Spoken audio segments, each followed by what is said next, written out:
about him in Matthew's gospel. He says, I don't come to bring peace. I come to bring a sword. And Buechner says, as we struggle with those tensions, what's really important is to remember that for Jesus, peace doesn't seem to have meant the absence of struggle, but the presence of love. And if that still seems a little confusing or disconcerting, if we think about wars and if we think about all those young men and women that as we sit here in safety this morning are dying or being injured or risking their lives on behalf of other people, if we think about those people whose graves we may have gone out to on Thursday and said goodbye to again, we may be wondering, well, what does it mean to make love present in the military, to make love present on a battlefield? And I think to understand that, we only have to listen to some stories that some of our veterans could share, although many won't. Some of the stories we've heard from friends, some of the stories that have made national news, stories like Pharmacist Mate 2. This is not a very high-ranking officer. A young man named John Bradley. Young man whose name you may not recognize, but his picture you would, because he's part of the photo that's probably the most famous battle photo anyone has ever seen. The soldiers erecting the flag on Mount Surbachi on Iwo Jima. John Bradley was an ordinary guy, and he knew that when the battle for this mountain started, he might well die, and his friends might well die. And on his way to start up this mountain, he took his canteen and gave the last of the water he had in it to a young man who was lying there already mortally wounded, dying at the foot of the mountain. And he got through the battle, and 2 days later, even though he was shot through both legs, he crawled to shield some of his friends with his body and tended to their wounds. That's what love made present on a battlefield can look like. Stories like a woman named Lori Piastiwa. A lot of you have heard of Jessica Lynch. Jessica was in the same battalion as Lori. Lori was a young woman who's a member of the Hopi Nation, and she followed her grandfather, who was a World War II vet, and her dad, who was a Vietnam vet, and she enlisted in the Army in 2001, and she went to Iraq. And 2 years later, a couple of days before Christmas, she was driving a Humvee that was towing what they call a water buffalo. It's an enormous water tank. They were taking water supplies to some of the troops in the desert, and they got lost. Somebody who was in charge of the GPS apparently wasn't using it very effectively, and they got too near a town, and it was an ambush.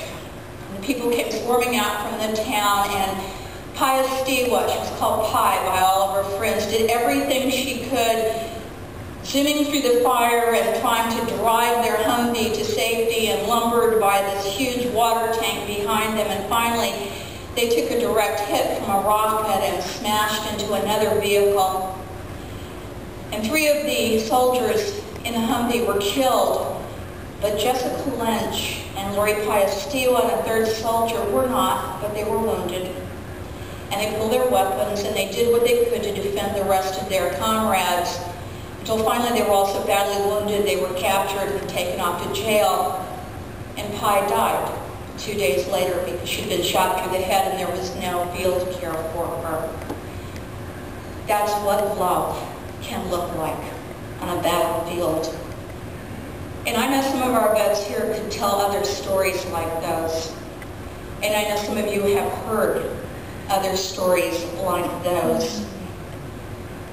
People who served because they truly believed what Jesus calls us to, that kind of selfless love that involves putting ourselves at risk on behalf of other people and a greater good. And so today we honor them in a faith community because of the way they lived out, whether they meant to or not, but whether and the ways they lived out that call of our Christ.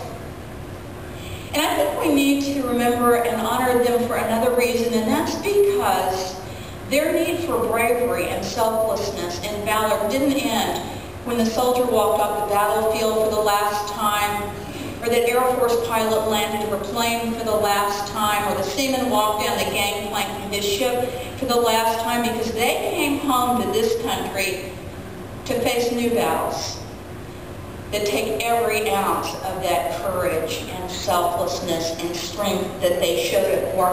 Battles against healing from physical and psychological injuries, battles against depression and despair and addictions, battles that they often are fighting with little or no support. Because a country that was so glad to spend billions to send them off to fight is not willing to spend a tenth of that to provide them for appropriate care when they come home again. They face battles to find meaningful work and care for their families because the laws that used to be in place that helped the World War I, World War II vets that said you will have a job when you come back, those laws are gone. And so a lot of our vets get home and they find that they are unemployed and unemployable. Battles to find safe and decent places to live. As Julie mentioned a few minutes ago, a great many of our homeless in this country are men and women who have served this country. There was a piece on the local news the other night. There have been some recent pieces. Female vets are twice as likely as male vets to end up sleeping in their cars or on the streets or in homeless shelters. Tammy Duckworth works for the VA. She's the Assistant Secretary for Public Affairs, and she said, we should see the problem of homelessness among veterans as a national shame. We are all dishonored anytime a veteran sleeps on the very same streets that he or she has defended. And our vets are fighting other kinds of battles too. They're fighting aging and disease in their own bodies. So many of them, I think of so many of the men in this congregation caring for wives who are dying from Parkinson's or Alzheimer's or cancer. And these men step up every day and take care of them with love. I think about the people who recognize how lonely some of our vets over at the VA are and who go over and take them for rides or just sit with them and talk for a while. And I think about the men, all of them about my dad's age, who line up out of the cemetery with their rifles and salute as they lay comrades to rest. I hope that today we will remember those veterans with gratitude. And I hope that we'll thank God for each of their lives. But I hope we'll do more than that. I called my dad on Thursday. He's a veteran of 3 wars. And I called him to wish him happy Veterans Day. And he said, you know, there's really nothing we can do to thank all those vets who never came home. And I think there is. I think we can do what it is within our power to do to go visit and to write letters demanding that our vets get appropriate treatment when they come back and doing what we can to offset their loneliness and to let folks know that we appreciate their service.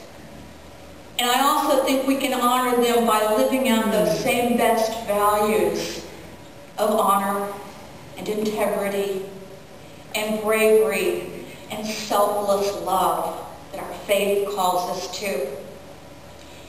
And my hope is that the next time any of us are traveling anywhere and we see a man or a woman in uniform, I hope that no matter what our politics or political persuasion is, we will stop and we will shake their hand and we will thank them. Amen.